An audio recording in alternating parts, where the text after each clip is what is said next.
3 दिन से यानी रविवार रात से ही ज़िला राजौरी में काफ़ी तेज़ बारिश हुई, जिसकी वजह से हमारी नदियों का जल स्तर बढ़ा और उसमें टोटल हमारे पास 4 मिसिंग की रिपोर्ट आई थी। 4 में से 3 की डेड बॉडीज़ बरामद हो गई, उनके शव बरामद हो गए और एक अभी भी मिसिंग है। इस इवैक्यूएशन और रेस्क्यू प्रोसेस में एसडीआरएफ, डिस्ट्रिक्ट पुलिस, एनडीआरएफ की टीम्स और इंडियन आर्मी के सहयोग से ये पूरा इवैक्यूएशन प्रोसेस चलाया गया। लगभग 230 लोगों को उस बरसात में रेस्क्यू किया गया और आपने भी देखा होगा कि कुछ लोग टापुओं पे फंस गए थे, उनको सही सलामत बिना किसी चोट के रेस्क्यू किया गया।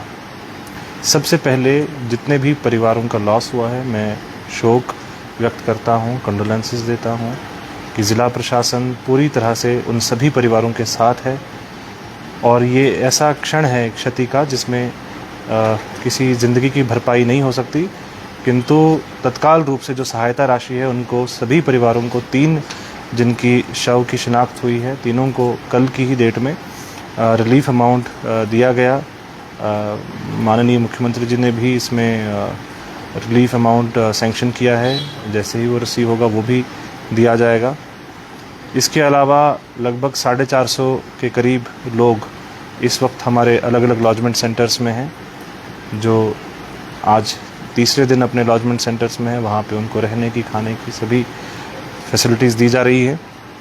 लेकिन अगला जो हमारा टास्क है, क्योंकि बरसात का जो मौसम है उसमें अभी भी अगले 3 दिन तक भारी वर्षा की संभावना है, इसलिए मैं मीडिया के माध्यम से ज़िला राजौरी के सभी निवासियों से कुछ अपील करता हूं कि बारिश के दौरान नाले, नदियां और पुल इनको पार करने की कोशिश कम से कम करें और नदियों के पास तो बिल्कुल ना जाएं। जैसे ही हमें लगता है कि कहीं तेज़ बहाव है, वो दूर से कम लगता है लेकिन पास जाने पे वो काफ़ी डेंजरस भी रहता है। अगर आप में से किसी का भी घर किसी नदी, नाले पे या जहाँ लैंडस्लाइड प्रोन एरिया है, तो प्लीज़ उसमें हमारे जो डिस्ट्रिक्ट एडमिनिस्ट्रेशन के निर्देश हैं उनका पालन करें। हमने ऑलरेडी 15 के करीब लॉजमेंट सेंटर्स एक्टिवेट कर दिए हैं।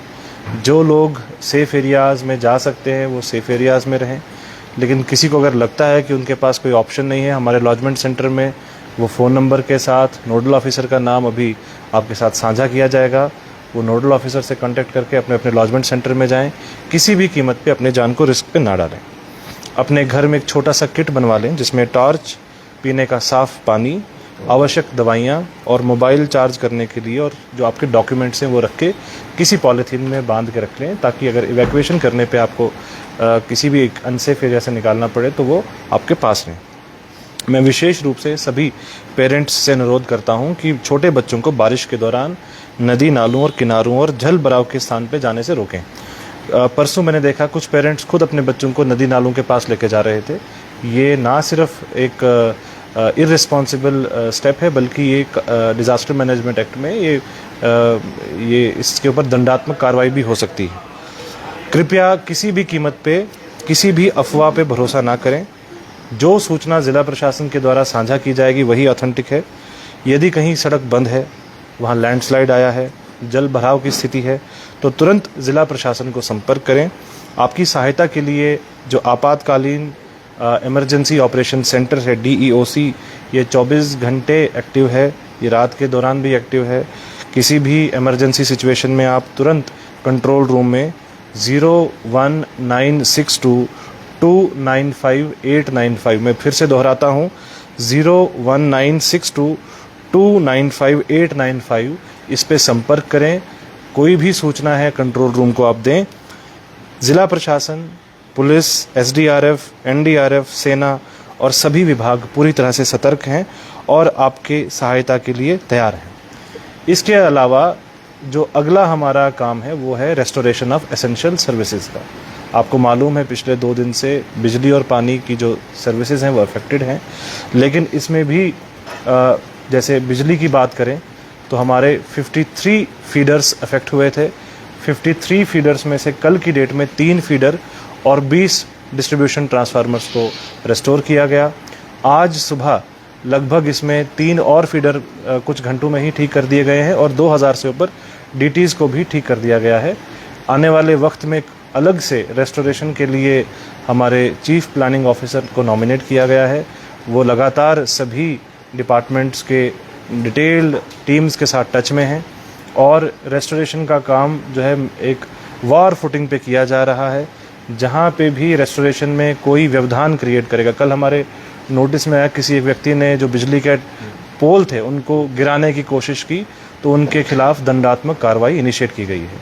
मेरी सभी लोगों से रिक्वेस्ट है कि ये एक क्षण है, ये क्राइसिस सिचुएशन है, इसमें हम रेस्टोरेशन का जो भी काम करें उसमें डिपार्टमेंट्स का सहयोग करें, डिपार्टमेंट्स को सपोर्ट करें और उसमें ऑब्स्ट्रक्शन क्रिएट करने के लिए जो भी प्रयास करेगा उसके खिलाफ नियमानुसार कार्रवाई होगी। इसके अलावा जो अगला है हमारा स्टेप है, उसमें जो घर डैमेज हुए हैं, जिन लोगों का लॉस हुआ है, फाइनेंशियल लॉस हुआ है, प्रॉपर्टी डैमेज हुई है, उसकी असेसमेंट करके उनको तत्काल रिलीफ सहायता मुहैया करवाना, ये हमारी अगली जिम्मेदारी है। सर, इसके अलावा एक बात करें, जब भी पानी में थोड़ी सी कमी देखने को मिली, लोगों की तरफ से बड़ी लापरवाही देखा ना कि बड़ा लोगों ने कोऑपरेट भी किया ना, कुछ लोगों की तरफ से लापरवाही ये देखने की रेत बजरी निकालने का सिलसिला शुरू किया। उस दौरान रातपुर से एक आदमी निकालते बह भी गया। कल हमने देखा अब्दुल्ला पुल के नीचे इस इलाके में भी इसी तरह करा। इन लोगों को हिदायत देने के बावजूद भी जो नहीं काम सुन रहे हैं हिदायत, इनके खिलाफ कुछ सख्त कार्रवाई की जाएगी ताकि आइंदा तो इस तरह में किया जाए। जैसे भी किसी भी माध्यम से हमारे पास ऐसी रिपोर्ट आए कि आफ्टर वार्निंग देने के बाद भी कोई उस वार्निंग को नहीं मानता, तो उसके खिलाफ कार्रवाई इनिशिएट की जाएगी डिज़ास्टर मैनेजमेंट एक्ट में उसके खिलाफ। लेकिन हम चाहते हैं कि इसमें सख्ती की बजाय लोग रिस्पॉन्सिबिलिटी को समझें, क्योंकि जो व्यक्ति अपनी जान को खतरे में डालता है वो सिर्फ अपनी जान को खतरे में नहीं डालता, उसके बाद जो रेस्क्यू ऑपरेशन उसमें चलाना पड़ता है वो सभी टीम्स को अपनी जान खतरे में डाल के उनको रेस्क्यू करते हैं। अभी आपने देखा जब डांगरी में 2 लोग टापू पे थे, वो ऐसा नहीं है कि सारा परिवार उस टापू पे था, वो सारा परिवार ऑलरेडी निकल चुका था, लेकिन 2 लड़के उस टापू पे रह गए और वो अपनी विलिंगनेस से वहाँ पे रहे।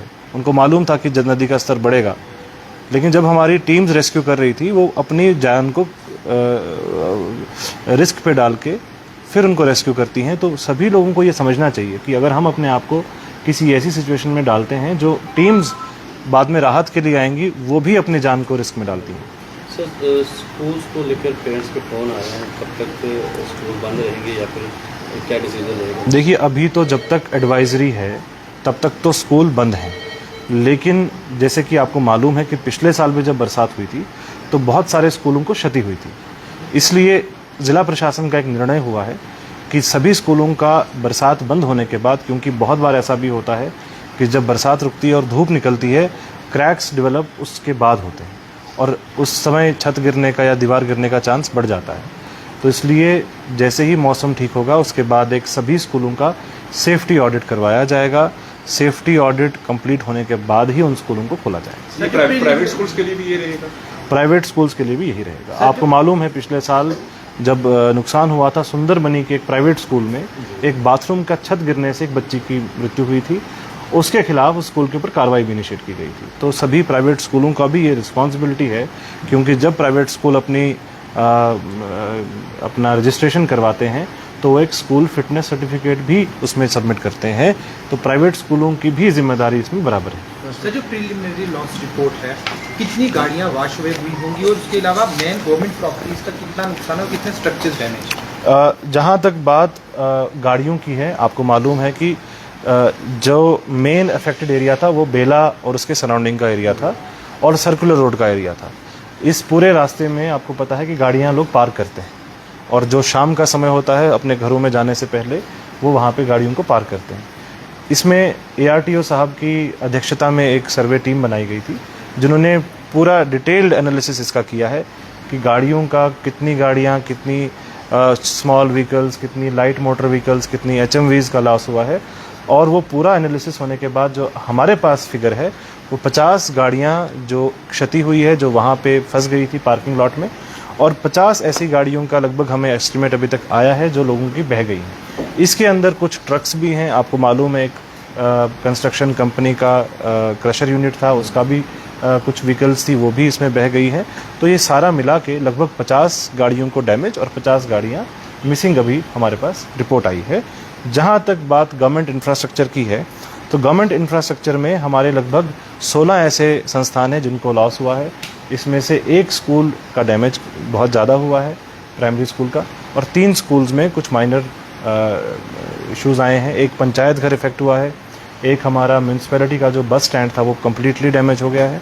लेकिन हमारा पहला ये प्रयास है कि जो रेजिडेंशियल एरियाज़ हैं जहाँ पे लोग रहते हैं, जिसमें हमारे हॉस्टल्स, हमारे जो रेजिडेंशियल संस्थान हैं, उनको हम देखें। इसके लिए आज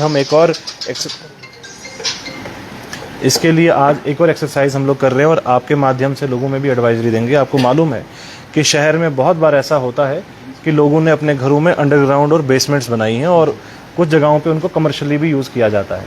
कुछ जगहों पे जिम्स, लाइब्रेरीज़ और कुछ जगहों पे marriage halls, parking lot, stores चलाए जाते हैं।